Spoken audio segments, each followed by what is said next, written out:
Habíamos en principio pensado los organizadores que una de las instituciones que también, porque Fernando Jiménez fue el que propició, digamos, un poco el tema este, que lo organizáramos, pues vamos a invitar a Ima Ferrer a que hable, además que viene de lejos, viene de Lanzarote exclusivamente para esto, y es una asociación Transparencia Humanística que tiene, creo, mucho que decir, como todos los que estamos aquí, y le vamos a dar la palabra y luego ya se la damos.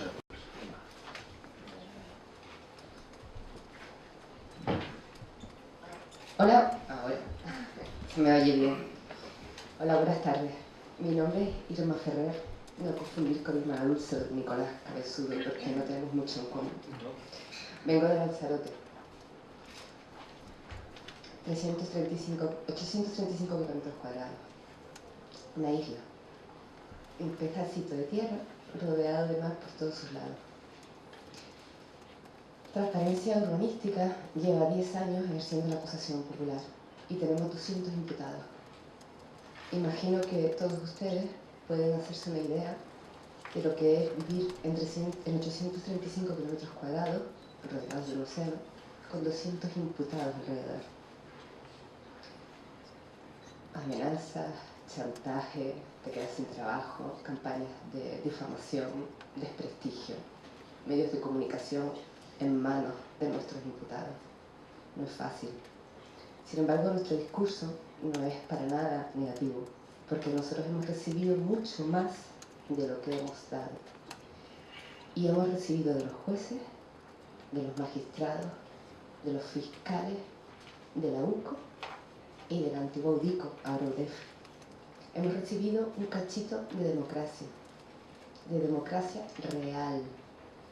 Y a ellos les debemos nuestro trabajo y el que vamos a hacer a partir de ahora para que un partido que nos gobierna como es el Partido Popular no destroce el prestigio de esos jueces y fiscales y guardias civiles y policías nacionales en favor del Estado de Derecho. Así que aquí los ciudadanos débiles y normales, como dice Antonio Penedès, les vamos a plantar batalla. ¿Cómo creen ustedes que una persona como yo, que soy más normal que Antonio, se levanta una mañana y tiene 200 imputados? No es así. Antes de llevar 10 años ejerciendo la acusación popular, llevamos 10 años antes manifestándonos, redactando leyes, cargando con pancartas, convocando a la ciudadanía, llevando asociaciones vecinales. Lanzarote es una isla especial. Fernando Prat, que está aquí como público y ha venido a acompañarnos, y es nuestro hombre brújula, dice desde hace años, desde que redactó el PIOT de Lanzarote en el año 91, que Lanzarote es la isla laboratorio. Y es cierto que Lanzarote es una isla laboratorio. Todo lo que ustedes han vivido, lo hemos vivido nosotros desde hace 10 años. Ahora se está discutiendo cómo Mariano Rajoy va a declarar mediante plasma. Nosotros tuvimos al fiscal coordinador de Lanzarote, don Miguel Pallarés, declarando por escrito en la causa penal que se lleva por la ilegalidad de su casa. Yo tengo 42 años, he sido secuestrada profesionalmente 3 veces. El primer secuestro fue inaudita aparte. Secuestraron una revista que se llamaba Cuadernos del Sureste. En el año 2002, si no recuerdo mal, nosotros estábamos en el hospital por un accidente de tráfico y tuvimos que salir del hospital porque llamaron a la puerta de la editorial, una revista minoritaria de intelectuales que escribíamos, y se nos ocurrió escribir una carpeta sobre corrupción y dedicar un artículo a don Felipe Fernández Camero. Lo llamábamos el secretario del Quinto Poder. Es la persona que era secretario del Ayuntamiento de Arrecife, la capital de la isla, asesor jurídico de los 7 ayuntamientos, del Cabildo Insular de Lanzarote y de los empresarios turísticos. Secuestraron la revista en edita parte. Tuvimos que ir a juicio y solo ganamos cuando llegamos al Tribunal Constitucional en una demanda civil. Pero después nos han secuestrado 2 veces más. Elagitador.com, una revista satírica. Y nos la ha secuestrado nada más y nada menos que don Miguel Pallarés, el que era el fiscal coordinador de Lanzarote. Lo verán ustedes ahora en los medios de comunicación defendiendo la corrupción. Sabe mucho don Miguel Pallarés de la corrupción, sobre todo porque sus principales familiares están imputados en los casos de corrupción que yo les voy a nombrar. Tuvo la mala suerte don Miguel Pallarés que mientras era fiscal coordinador estos casos de corrupción no se conocieron cuando tuvo que irse de Lanzarote para viajar a Las Palmas. Pero después se conocieron todos y se conocieron gracias a que la Fiscalía de Medio Ambiente y la Fiscalía Anticorrupción puso en manos de unos fiscales jóvenes que tenían ganas de trabajar, como lo de Ignacio Estampa, que está aquí, como don Javier Ródenas, la corrupción de la isla. La corrupción a la que llegamos después de 10 años de elaborar proyectos legales, normativos, urbanísticos, que venían a reflejar la cultura del territorio de la isla, que no es la cultura de César Manrique, ni es la cultura de Irma Ferrer, ni es la cultura de transparencia urbanística.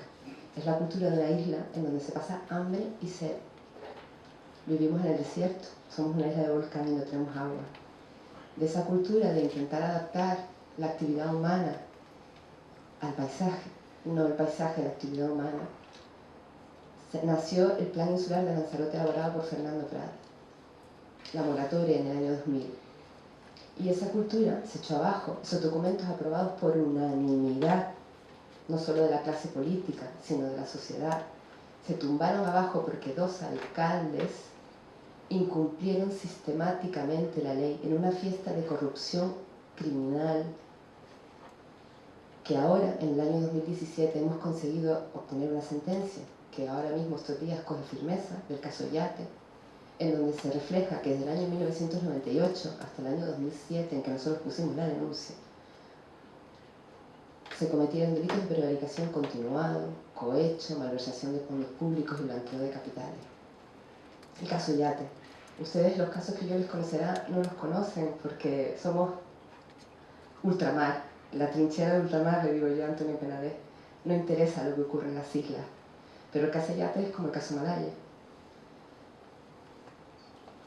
Después del caso Yate, al que llegamos después de tener 27 sentencias contenciosas administrativas que declararan la nulidad administrativa de esas licencias hoteleras, esas licencias donde el señor Soria pasaba sus veranos y se fotografiaba todos los años, puertos deportivos ilegales, campos de golf ilegales, 27 hoteles ilegales. Después de tener esas 27 sentencias contenciosas administrativas nos paramos y dijimos, ¿y ahora qué hacemos? Hemos hecho nuestro trabajo. Estamos legitimados para estar aquí, nos hemos manifestado, hemos elaborado las leyes, hemos salido a la calle, hemos pedido camas cero, hemos hablado del territorio sostenible, del desarrollo sostenible, de la capacidad de carga de la isla. Hemos hablado de la cultura del territorio, hemos intentado que la economía se reparta por igual entre la sociedad, que disfrutemos todos de la fiesta de la isla. Y sin embargo, 2 alcaldes cogieron esa voluntad popular y en una fiesta de corrupción urbanística sin precedentes nos dejaron una isla arruinada. El ayuntamiento de Yase está arruinado. Los niños no tienen guardería. Los colegios son barracones. No tenemos tratamiento para el cáncer de colon. Tenemos que ir a operarnos a Las Palmas y volver por la noche en vuelos interinsulares. Tienes que ver a las personas sentadas en silla de ruedas con las cabezas tapadas porque en Lanzarote no se nos puede operar. Nos dejaron en la ruina. Eso sí, una planta hotelera ilegal de arriba abajo. Así que decidimos ir a la vía penal. Y de la vía penal acabamos con 200 imputados. Sales a comprar el pan y te encuentras imputado. Vas a comer en un restaurante y te encuentras imputado. Tu hija pequeña tiene una amiga que su padre está imputada. No es fácil llevar esto. Sin embargo, nosotros lo celebramos. Y además lo llevamos con mucha dignidad. Y además tenemos que decir que somos mejores personas. No solo somos mejores personas, sino que la sociedad de Lanzarote es mucho mejor. Gracias a la tarea que está haciendo la acusación popular. Sin dinero, sin medios. Personalmente llevo 10 años ejerciendo la acusación popular y no llevo acusados ni imputados por corrupción. Pero es que además he hecho a los empresarios en mi despacho y les digo, no, yo con ustedes no puedo trabajar. Y rechazamos financiación. Por eso lo de la fianza, señor Ruz, con todo mi respeto, no nos gusta mucho. Porque dinero y acusación popular parece que son 2 conceptos que se llevan mal. ¿A quién le vamos a pedir dinero? ¿A los partidos políticos? No. ¿A los empresarios? Tampoco. Necesitamos mantener nuestra independencia económica para poder actuar. No tenemos ningún imputado del Partido Popular, tenemos imputados de todos los demás partidos políticos. Pero no podemos pedir dinero a nadie. Somos nosotros los que tenemos que sostenernos, porque queremos ser independientes y libres y tomar nuestras propias decisiones solo en función del interés general. Después del caso Yate, vino el caso Unión y vino la UCO. Y la UCO nos dijo lo que era la democracia y lo que era el Estado de Derecho. Nosotros, que como dice el presidente y el vicepresidente de Transparencia Urbanística, corremos delante de los grises, Ahora estamos agradecidos a la Guardia Civil de que nos haya enseñado que es posible una democracia real. Y después del caso Unión vino el caso Stratus, después del caso Stratus vino el caso Costa Roja, después del caso Costa Roja vino el caso, ¿qué les digo?, Monte Carlo con Acción Cívica, que aterrizó en Lanzarote para nuestra gran alegría, y así hasta llegar a 200 imputados. Les puedo contar cosas divertidísimas, aunque no quiero alargarme el tiempo que Jesús me ha dado. Pero tenemos en Lanzarote a Jesús Gil, ¿se acuerdan de Jesús Gil? Se llama Dimas Martín. 7 condenas, le quedan 3. La última, la séptima, la cumplió inmediatamente en 3er grado, porque el juez de vigilancia penitenciaria cree que está rehabilitado. Y le quedan 3 por cumplir, 3 juicios por celebrar. Les puedo contar que en una legislatura, en 4 años, tuvimos 7 presidentes del Cabildo, uno de ellos gobernándonos desde la cárcel. Les puedo contar que Mariano Rajoy declarara por plasma, pero Miguel Payares declaró por escrito desde su casa. Les puedo contar que tenemos empresarios como, por ejemplo, el propietario de la bodega Stratus, que tiene el apartotel Fariones declarado ilegal, el hotel Princesa Yaiza declarado ilegal, el hotel Sombor declarado ilegal, el puerto deportivo Marina Rubicón declarado ilegal, la bodega Stratus, que tiene juicio el mes que viene, y el campo de golf de Tías declarado ilegal. Hemos sobrevivido porque antes de empezar con esto, el grupo de transparencia urbanística, que no somos abogados, especialistas en urbanismo y en medio ambiente, sino que gracias a Dios tenemos psicólogos y biólogos, nos pusieron encima de la mesa un libro fantástico que recomiendo a cualquier persona que quiera estudiar la acusación popular. Se llama El psicópata, de Vicente Garrido. Y gracias al perfil que refleja Vicente Garrido con el psicópata, hemos podido entender a quién tenemos enfrente. Y también porque hemos estudiado la evolución humana. Y los miembros de transparencia, cuando les decimos, ¿cómo es posible que pase esto? Algunos nos dicen, Irma, no te preocupes, que descendemos del mono. Descendemos del mono. Así que es inútil que el gobierno, este o cualquiera, pretenda limitarnos. Porque los ciudadanos, una vez que sabemos que formamos parte del Estado de Derecho, ya no queremos renunciar a perfeccionar esta democracia. Porque o esto o la ley del más fuerte. Y la ley del más fuerte no es desde luego un Estado de Derecho, ni es España formando parte de la Unión Europea. Una cosa les quiero contar para terminar. Nosotros estamos legitimados para ejercer la acusación popular. Pero no solo estamos legitimados, sino que es que además llevamos ya mucho tiempo en donde son los fiscales, los jueces, la Guardia Civil y la policía la que nos pide, por favor, que estemos en el procedimiento. Las que nos dicen, por favor, no podemos llegar más. Tienen ustedes que estar. Y por eso nos vamos a quedar aquí. Y por eso les vamos a plantar cara. Y por eso vamos a intentar que las acusaciones populares de este país se reúnan y se vean las caras, con su independencia, con su libertad, cada uno con su línea, pero que nos veamos las caras, porque tenemos que hacer fuerza y unión. Porque lo que tenemos enfrente es muy grande. Nosotros hemos tenido ya a Arnaldo Cubilla, hemos tenido ya a magistrados del Consejo General del Poder Judicial y del Tribunal Supremo informando a los empresarios de la corrupción. No vamos a por pena, ni siquiera vamos a por las personas, no vamos a por los partidos políticos. Vamos a porque el relato de lo que ha ocurrido en la isla se cuenta en sentencias judiciales, porque tenemos derecho a que la verdad jurídica sea conocida, porque solo conociendo lo que nos ha ocurrido tenemos alguna perspectiva de futuro. Si no, le vuelvo a decir, don Nicolás Cabezudo, esta es la ley de la selva. En este momento tenemos 2 acusaciones populares, Transparencia Urbanística y la Asociación de Juristas Jiménez de Azúa por la defensa de la legalidad y las garantías del procedimiento.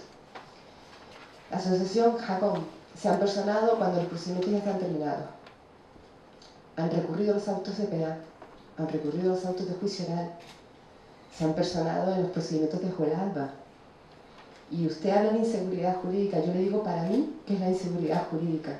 Para mí la inseguridad jurídica es tener al magistrado Alba dictando sentencia, cuando lleva un año con un expediente en el Consejo General del Poder Judicial que se le tiene que notificar en el Boletín Oficial del Estado porque no lo localiza. Eso es para mí inseguridad jurídica.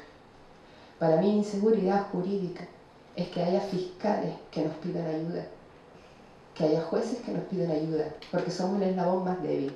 Entre la mafia y la judicatura solo estamos nosotros.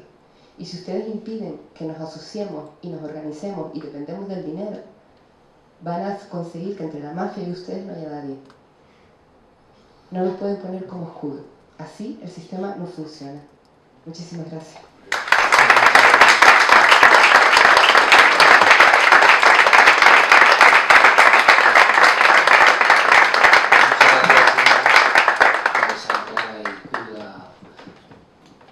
Crudo caso real de acción popular que se desarrolla en la parte. Y bueno, yo lo que quiero decir también es que me da la sensación de que el papel que me toca aquí a Nicolás Jovesudo hoy es un poquito ingrato, pero bueno, en principio como representa al gobierno, y además yo creo que le ha sobrevenido hoy, ¿no?, el tema. Pero bueno, si quieres por alusiones, sí, antes de pasar a... También aviso que tenemos...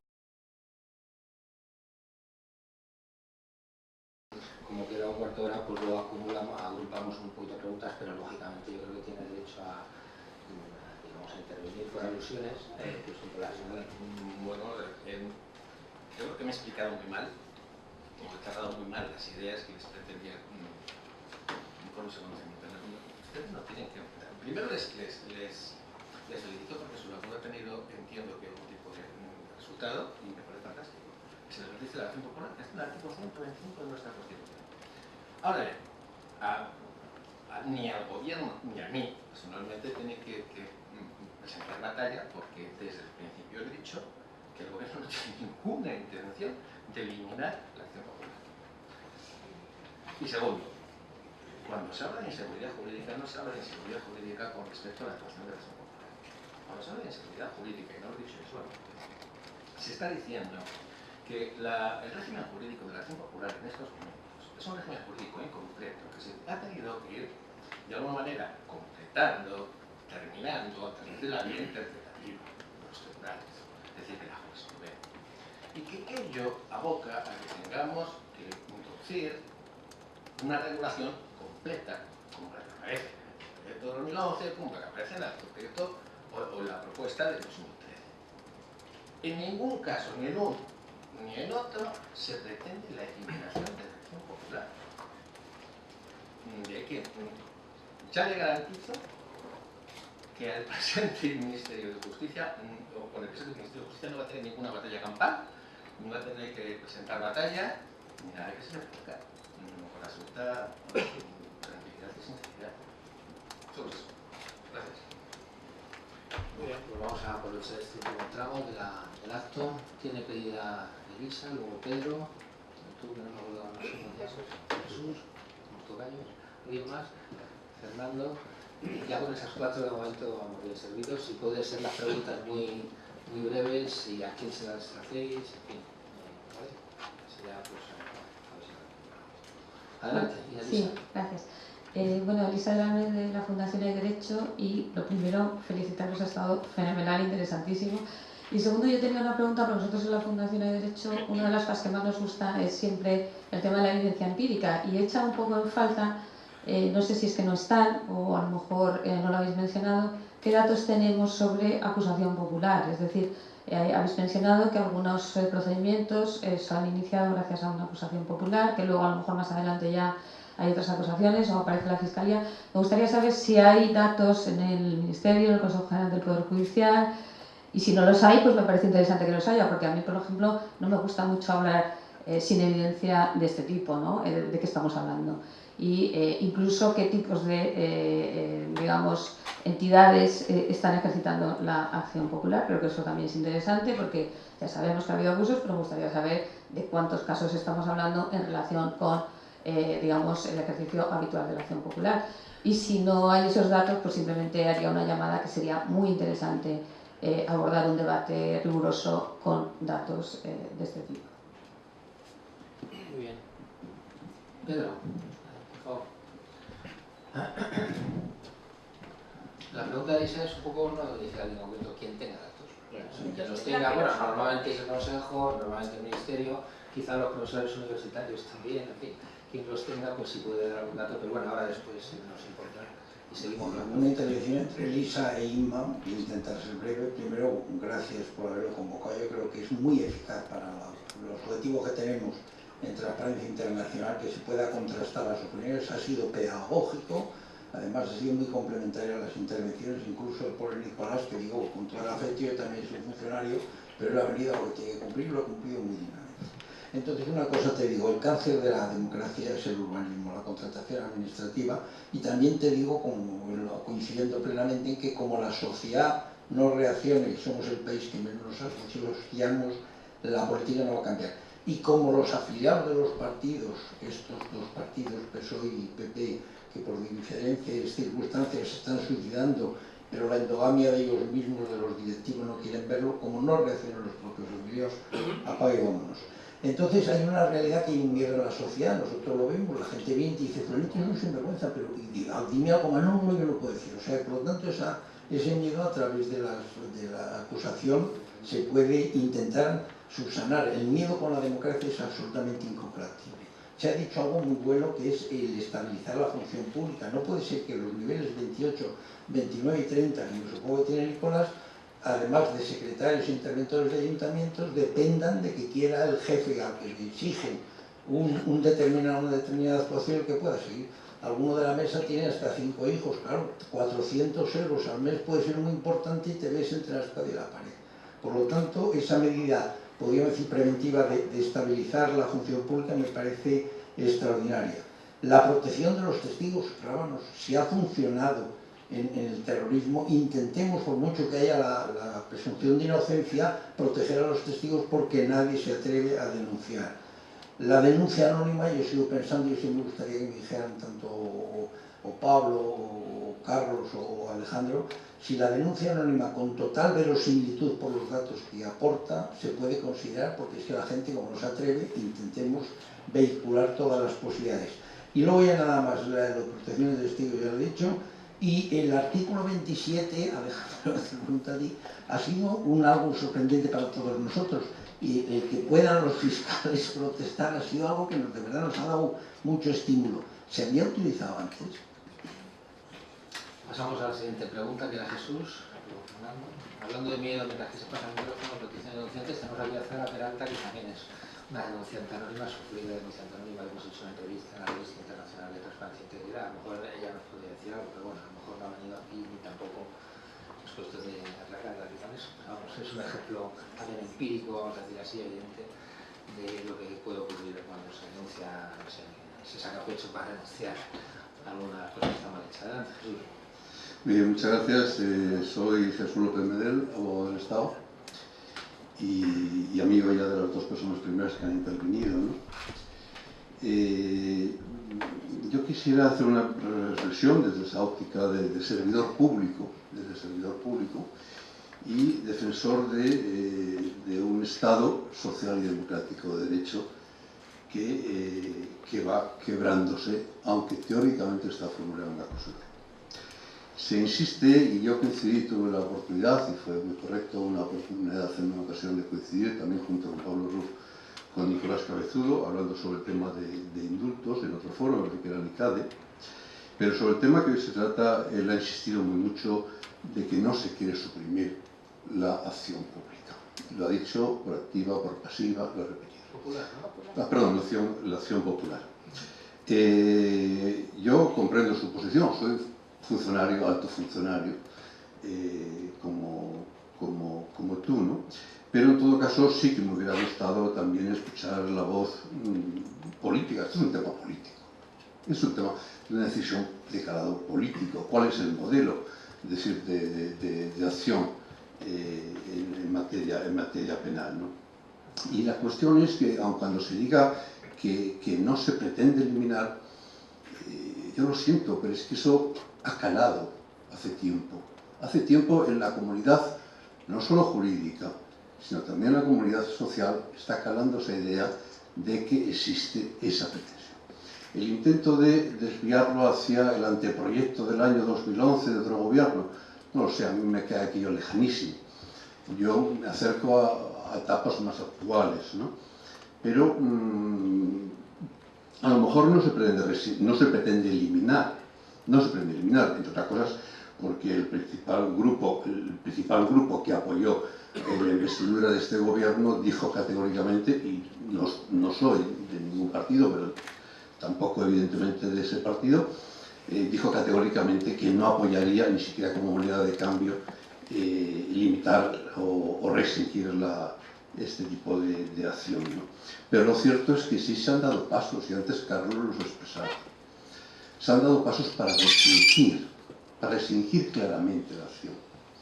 Y esto no es una pieza aislada más, es una pieza que encaja dentro de otras situaciones o de piezas en las cuales hoy en día se está viendo de una manera, no sé si impúdica, o grosera o pornográfica, cuál es una realidad de convivencia entre política y poder judicial, entendido o incluyendo ahí, de acuerdo con la ley de 1970, es decir, también lo que es Ministerio Fiscal.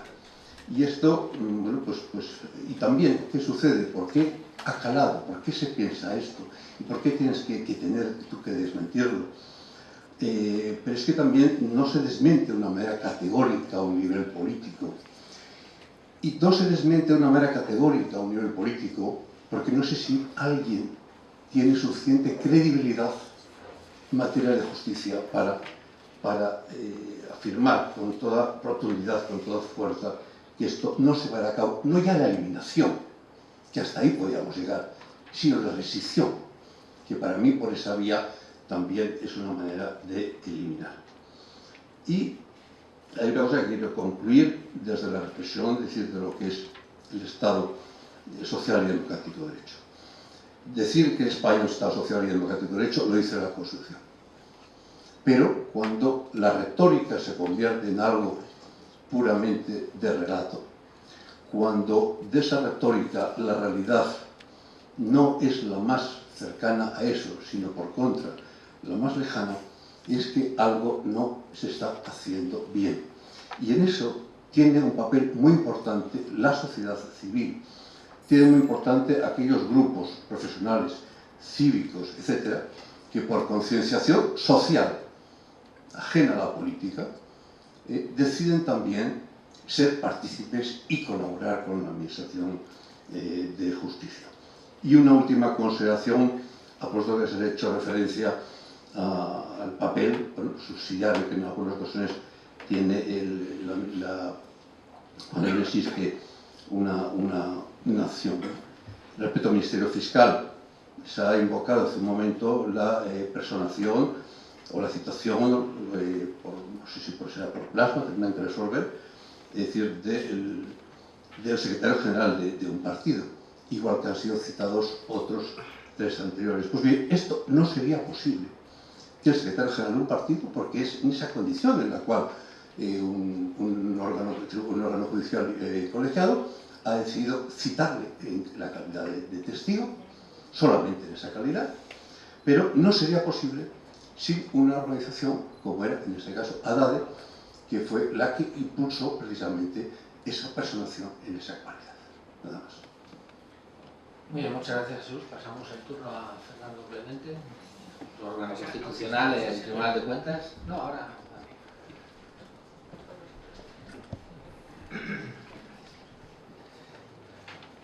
Lo primero, felicitar a la Transparencia y a los intervinientes por el acto.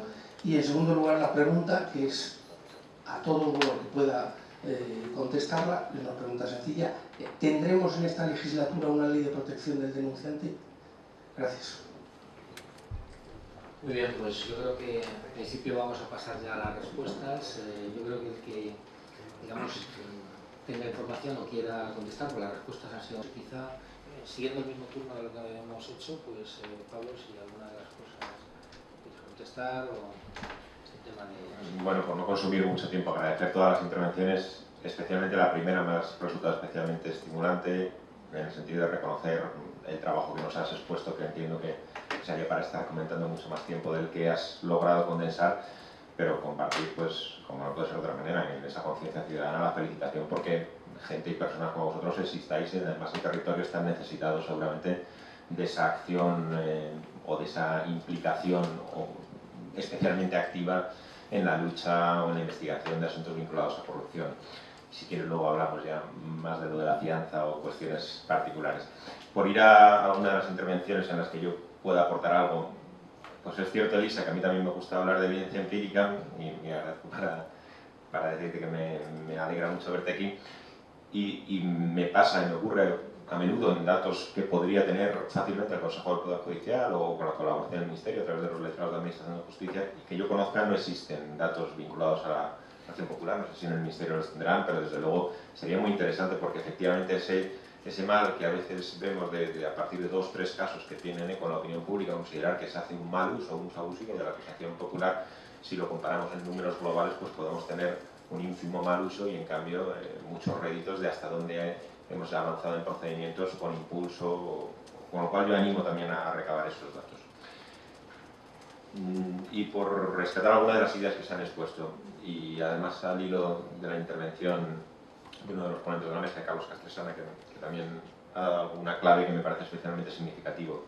Comparto con Jesús esa idea de que está calando que la acusación popular, al igual que otras instituciones con mucha raigambre en el proceso penal, ante la falta de un consenso para reformar, hacer una reforma global de la ley de enjuiciamiento criminal y tener una legislación pues, más acorde, ya sabemos todos que se han ido parcheando, y al hilo de esos parcheos, efectivamente, a mi juicio, se ha ido privilegiando deliberadamente un protagonismo del Ministerio Fiscal y se ha ido restringiendo ese protagonismo a otras partes en el procedimiento desde el punto de vista de la acusación, muy específicamente a la acusación popular.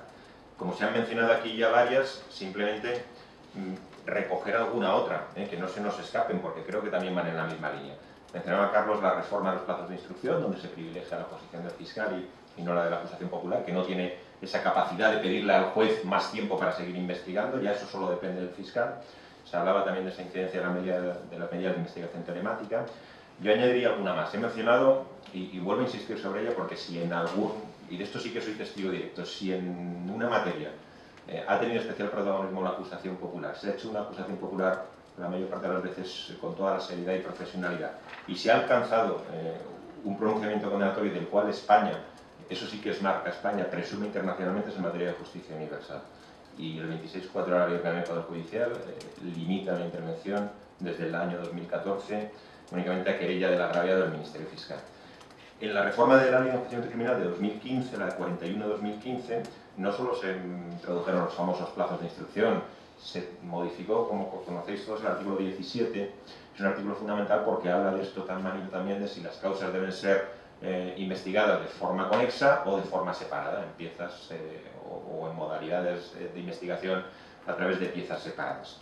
Bueno, sobre esto es difícil tener una idea que sea la misma para todos los casos porque en ocasiones será más beneficioso para la investigación establecer lo que hemos conocido como una macrocausa, donde la posibilidad de práctica de diligencias, de obtener cooperación del exterior, de jurisdicciones como Suiza, Andorra, donde uno manda una comisión rogatoria y debe tener una investigación sólida y no parcheada o parcelada desde el principio para que atiendan las peticiones y le hagan más caso y el procedimiento tenga mayor capacidad de éxito, puede aconsejar que durante un tiempo el procedimiento se investigue de manera conjunta. Y una vez ya establecidos determinados pasos en la investigación, sí optar por dividir la investigación en piezas que permitan un enjuiciamiento más rápido de las áreas que ya están investigadas. Bien, esta decisión, anteriormente a la reforma de 2015, todas las partes podían tener que decir algo, podían dar su opinión y en última instancia la decisión era del juez.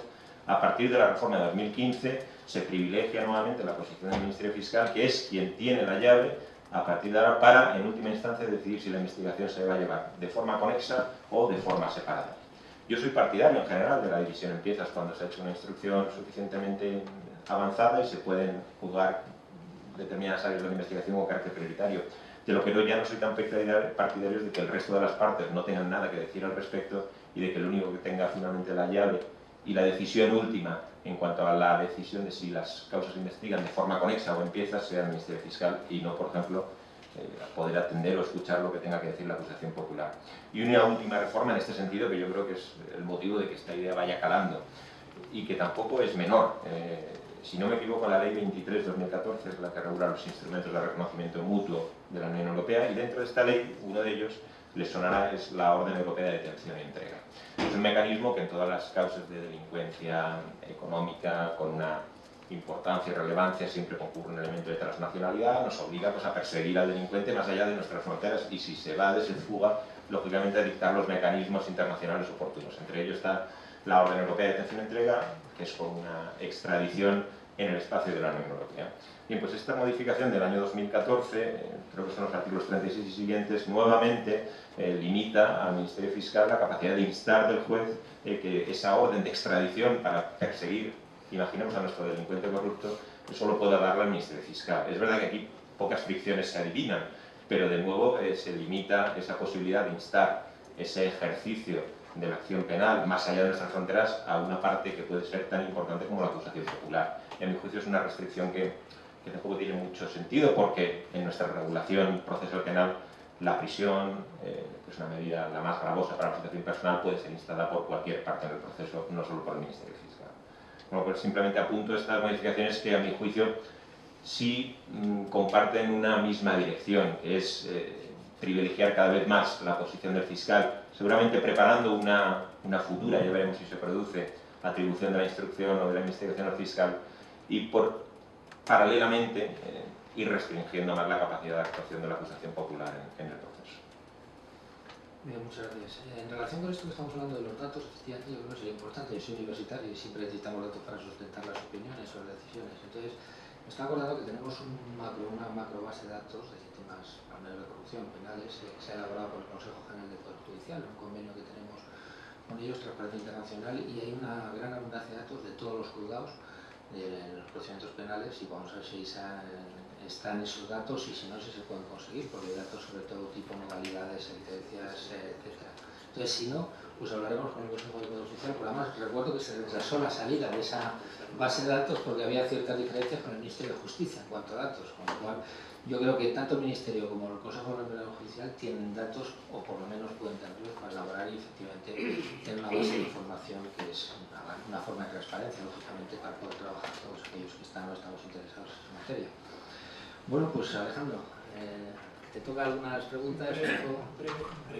Brevísimamente, para hacer unas mínimas observaciones. La primera, que asisto un tanto sorprendido a que se llegue ya incluso a discutir la prevalencia procesal del Ministerio Fiscal frente a la acción popular en el proceso penal, ¿no?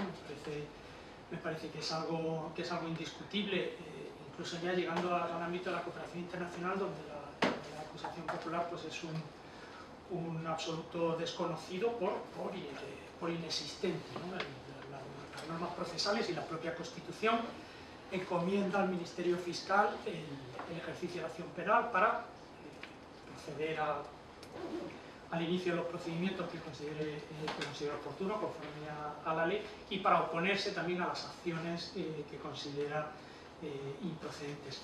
Pero más allá de esto, es que la lucha contra la corrupción no puede hacerse descansar en los ciudadanos.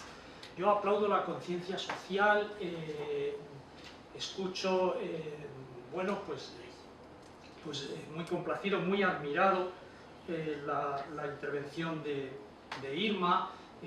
Conozco algo por mi pertenencia a la Fiscalía Anticorrupción en esos años, hace unos años, los episodios que cuenta, yo creo que con mucha fidelidad, de Lanzarote, de la isla de Lanzarote, absolutamente demencial todo lo que ha sucedido ahí, pero no podemos exigir a los ciudadanos comportamientos casi heroicos para que sustituyan, para que suplan la actuación del Ministerio Fiscal. Y no podemos poner en pie de igualdad a los ciudadanos individuales, sean personas físicas, sean personas jurídicas, con la actuación que corresponde a una institución del Estado de rango constitucional como es el Ministerio Fiscal. Entonces, donde debemos trabajar es en reforzar la autonomía del Ministerio Fiscal, en reforzar su independencia respecto del Poder Ejecutivo.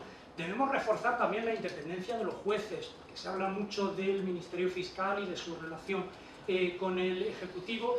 Asistimos estupefactos a algún juez, incluso que recientemente afirma sin ambages que el Ministerio Fiscal pertenece al Poder Ejecutivo o depende del Poder Ejecutivo, lo cual es absolutamente incierto. Tenemos un Consejo General del Poder Judicial cuyo sistema de nombramiento y competencias ha sido criticado por la Comisión Europea en su primer informe de 2013 de corrupción, sobre el estado de la corrupción en España, que la propia Transparencia Internacional, en los documentos que elaborábamos el año pasado para someter a los partidos políticos, para que los acogieran los que quisieran en sus programas, alertábamos también y advertíamos del riesgo grave de politización de la justicia vía Poder Judicial. Entonces tenemos que trabajar en mejorar nuestras instituciones, no en decir, señores ciudadanos, ustedes tienen mucha conciencia social, sáquennos las castañas del fuego e inicien procedimientos penales que van a complementar muy bien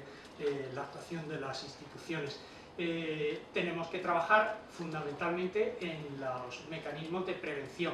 Ya lo decía Jiménez de Asúa hace 1000 años, que la prevención, trabajar en la actuación sobre el ambiente, decía él, mejorándolo, es mucho mejor que cualquier carga de reproche penal. Comentabas tú antes del candado, ¿no? Hombre, en vez de ir persiguiendo a esta gente, vamos a poner un candado a la caja, ¿no? Es una expresión muy gráfica. Tenemos que mejorar las normas de transparencia, tenemos que mejorar el sistema de incompatibilidades, tenemos que mejorar el sistema de nombramientos, adjudicaciones, leyes de contratos, protección de testigos en el ámbito de la corrupción, absolutamente fundamental. No quiero consumir ni robarle el tiempo a nadie, tendrá cosas mucho más interesantes que decir que yo. Respecto al artículo 27, que ahora se presenta y que bueno, los ciudadanos han conocido o se ha hecho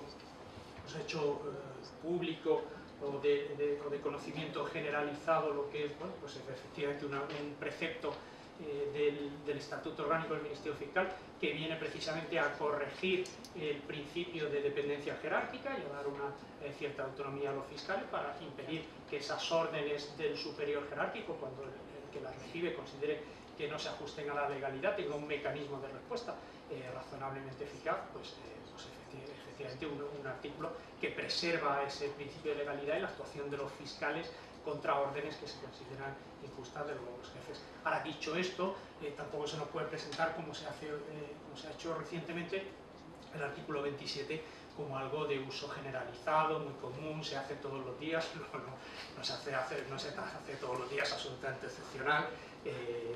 Carlos lo sabe, y yo, que he estado hasta antes de ayer en la Fiscalía Anticorrupción, nunca se utilizó el artículo 27 dentro de la Fiscalía, el fiscal jefe, nunca. El fiscal jefe de la Fiscalía Anticorrupción sí hizo uso, creo que en un par de ocasiones, del artículo 27 frente a una orden del fiscal general del Estado, según la Junta de Fiscales de Sala, y se resolvió. O sea que son mecanismos que existen y son positivos. Hay que desarrollarlos, hay que mejorarlos, hay que profundizar en esa autonomía. Pero yo, esto de la acción popular como salvaguarda y como panacea del funcionamiento de nuestro sistema procesal, no lo veo y creo que sería profundamente negativo. Mi experiencia con la acción popular, yo desgraciadamente no he tenido la ocasión de coincidir con Irma ni con gente de su valía ni de su categoría. Yo en los 4 procedimientos importantes, todos ellos, en los que he coincidido con la acción popular, dejo al margen uno que todavía está pendiente. En los otros 3, en 2 de ellos la acción popular se apartó previo pago de los acusados, en uno de ellos comprometiendo seriamente el propio curso del procedimiento, y en el tercero de ellos la acusación popular se sentaba a mi izquierda, pero ejerció durante todo el procedimiento de defensa no encubierta sino abierta de 8 de los 9 acusados que había en el banquillo. Cumplió el presupuesto de acusar, yo estoy acusando, pero oiga, acuso solo a este policía, no acuso ni a los directores generales, ni al secretario de Estado, ni a los ministros. Esos me encargaré yo aquí de defenderlos desde esta posición privilegiada que me da estar sentado junto al Ministerio Fiscal. Por tanto, bueno, experiencias y cada uno tiene las suyas, pero me gustaría eso, recalcar esta idea de reforzar las instituciones antes de despachar nuestras responsabilidades en los ciudadanos. Muchas gracias. que no haya preguntas específicas para vosotros o para alguno de vosotros, me voy a permitir dar el turno de palabra, eso sí, muy telegráfico, a todos los que estáis en la mesa. O sea, habrá, es algo que no queráis, vamos, Nicolás, muy brevemente, aunque no te haya tocado ninguna pregunta, por alguna de las cosas que se ha comentado aquí, etcétera, y pasamos el turno y, por supuesto, pues a Antonio, bueno, primero Carlos, luego Antonio y luego ya el representante, o sea, Nicolás, el representante del Ministerio.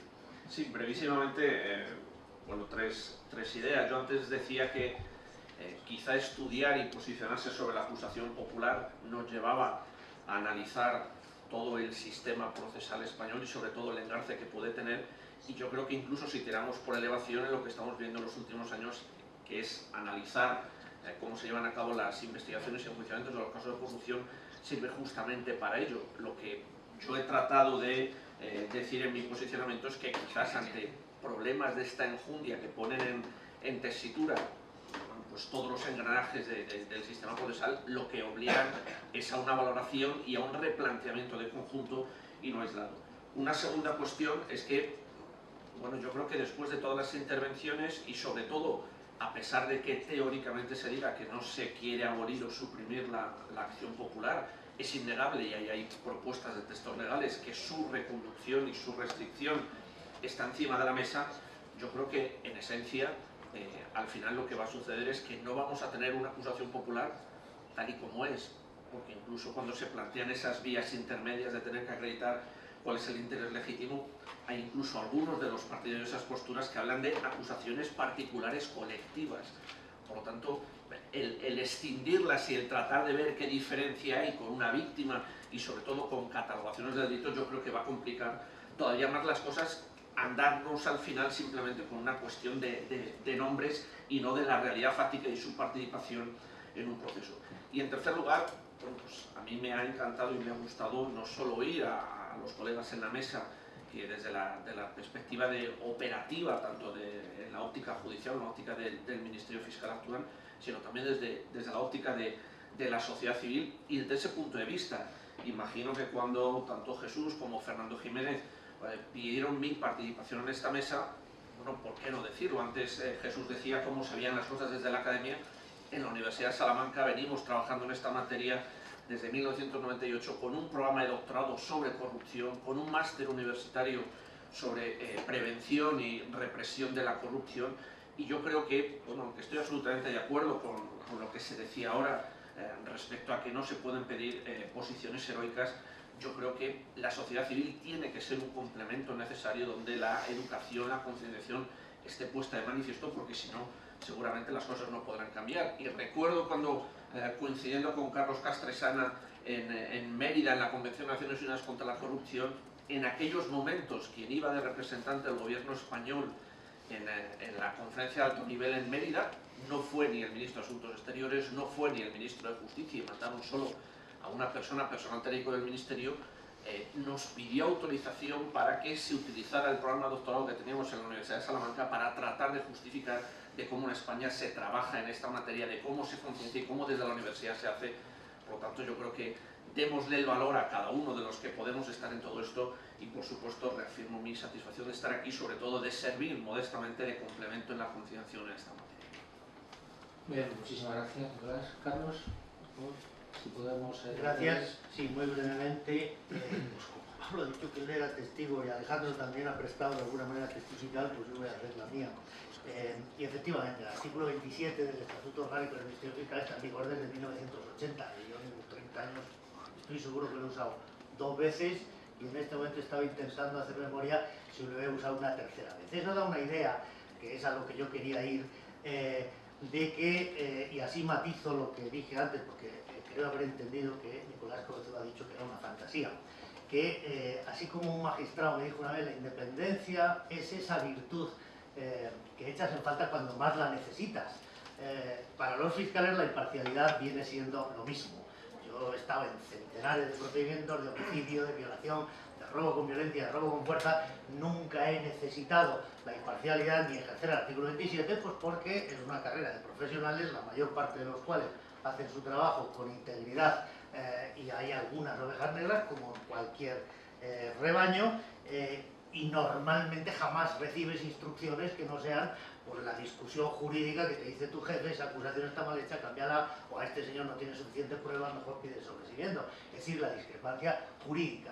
Desgraciadamente sí hay unos pocos casos, bueno, un poco más de la media en la Fiscalía Anticorrupción, pero en fin, en todas partes, donde precisamente por la relevancia política, por la relevancia mediática o por la relevancia económica de los imputados, pues hay un mayor riesgo de interferencias extrajurídicas en la tarea que tiene que hacer un profesional. Para eso está el artículo 27, pero cuando yo decía que la acusación popular sirve de contrapeso, no lo estoy diciendo como un ejemplo, yo doy fe, soy testigo de que eso se produce, bien es verdad que se produce en una inmensa minoría de los casos y respecto de posiblemente una inmensa minoría de los fiscales jefes, pero que ocurre, ocurre. Y en esos casos, que son muy poquitos, es precisamente donde la acusación popular es indispensable. Podemos buscar esos datos, pero yo estoy seguro que estadísticamente los datos cuantitativos no nos van a dar mucha luz, los cualitativos sí, porque yo el otro día hice en la oficina el ejercicio memorístico de todos los grandes casos contra el medio ambiente. Por supuesto, todos los casos de la jurisdicción universal y todos los casos muy relevantes de la corrupción, y en todos había acciones populares que posiblemente no fueron críticos para la dirección que finalmente tomó el proceso, pero sí para que el Ministerio Fiscal tomase la que legalmente tenía que tomar, defendiendo el interés público y la legalidad, que es lo que la Constitución quiere que haga. De manera que la presencia de la acción popular en la mayor parte de los casos es más preventiva que ejecutiva, porque basta su presencia para que no sea necesaria su actividad, porque dejan de llover las presiones sobre el fiscal o sobre el magistrado, que de eso no hemos hablado, pero efectivamente tampoco está el Consejo General del Poder Judicial para tirar cohetes. Dicho lo cual, yo me remito otra vez al mensaje de Antonio y al mensaje de Irma, que yo creo que es en definitiva la lección. Lo decíamos en Mérida en 2003, pero es que lo dice la Convención de Mérida contra la corrupción, que el 90%, si queremos cuantificarlo, de la lucha contra la corrupción es transparencia, es acceso a la información, es participación ciudadana, es presencia de los medios de comunicación, es protección de los denunciantes. Solo una pequeña parte es tarea de la jurisdicción penal. Solo los casos resistentes, recalcitrantes, deben ser objeto de persecución penal, porque en todo lo demás, tareas como la que hace Transparencia Internacional, como la que hace la sociedad civil, como la que hace Acción Ciudadana, debería ser suficiente para desactivar y desde luego hacer que esa corrupción que padecemos no sea endémica, no sea sistemática, como por desgracia en nuestro país es. Yo creo que esa es la lección que tenemos que aprender, que los ciudadanos nos tenemos que movilizar. A mí el otro día no sé si me daba vergüenza propia o me daba envidia ver centenares de miles de personas en la calle en Bucarest manifestándose contra la corrupción, y a mí me gustaría ver eso en España. Y esa es una sociedad mucho más pobre, mucho más atrasada, una democracia se supone mucho más imperfecta, pero parece que los ciudadanos tienen una mayor idea de cuál es el interés general que debe defenderse. Y posiblemente en manifestaciones, en asociaciones, yo siempre digo, casi todos los derechos fundamentales que estaban en orden de reunión, asociación, manifestación, expresión, información y la acción popular debería quedar reducida a aquellos casos en los que resulte indispensable. Nada más. Muchas gracias. Pues pasamos a las dos últimas intervenciones. Antonio, por favor, ¿no quieres? Sí, muy brevemente. Yo quiero aclarar que las instituciones surgidas de la sociedad civil, que estamos en esto de emplear la herramienta constitucional de la acusación popular, jamás queremos suplir la labor de ninguna otra institución. Lo que queremos es coadyuvar a la justicia, lo que queremos es complementar el trabajo principalmente de la Fiscalía, de las Fiscalías y de la Fiscalía Anticorrupción.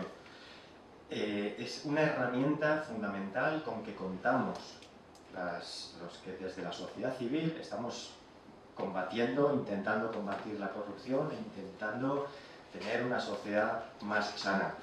Si desde el gobierno se nos intenta arrebatar esta herramienta, deberemos plantar cara, deberemos con todo el respeto divulgar este enfrentamiento en el que estamos y decir la situación en la que nos encontramos. Porque quizás aquí no estamos en la situación de Rumanía, Quizás los humanos aún tienen una mayor capacidad de asombro y por lo tanto una mayor capacidad de reacción. Aquí nos encontramos con que la gente ya no reacciona ante casi nada. Y además, precisamente por el ejercicio de la acusación popular, pues bueno, a instituciones, asociaciones como Transparencia Urbanística o como Acción Cívica, pues a partir de esa acción es cuando tenemos autoridad para adentrarnos en otros ámbitos, como es la educación, como es las conversaciones o como es intentar poner ese famoso candado. Y en ese sentido, en Valencia estamos a punto de culminar el proceso legislativo para la creación de una agencia anticorrupción valenciana, una agencia anticorrupción que no quieren los partidos políticos, y hay un candidato que es Joan Llinares, y estamos en ese último trámite legislativo para que sea él, Joan Llinares, el director de esa agencia anticorrupción, porque no hay otro candidato. En eso, las instituciones surgidas de la sociedad civil valenciana, como Fundación por la Justicia, Observatorio contra la Corrupción y Acción Cívica, somos los que hemos ido de la mano de los políticos para ver si por fin empezamos a poner alguna vigilancia interna en los procesos administrativos. Muchas gracias. Muchas gracias, Antonio. Pasamos a la última intervención, a Nicolás Cabezudo. Me permito recordar que más o menos todas las preguntas han sido contestadas, menos una, que yo creo que te corresponde a ti, que es la de Fernando Clemente sobre la ley de protección de denunciantes. Que ya sí, pero vamos, desconozco la tramitación, si está haciendo un tipo de tramitación, no sé si hay algún proyecto preparado o en preparación sobre la materia. Directamente no podemos estar en métodos. Yo sí, realmente... Está debatiéndose, perdón, ya en el Parlamento, como sabéis. Estaba, pero no sé por la ley de ciudadanos, y está metido todo eso, y ese dato puedo introducirme ya aquí entre el tema, pero vamos, adelante. En cuanto a esto, sí, coincido con lo que se ha dicho antes, que hay que adelantar la prevención, hay que adelantar la actuación del Estado a la fase de prevención, probablemente de cualquier tipo de conducta que comporte corrupción, no sé cuál sería el mecanismo. Sí que sigo manteniendo que la acción popular reviste una utilidad clara y evidente.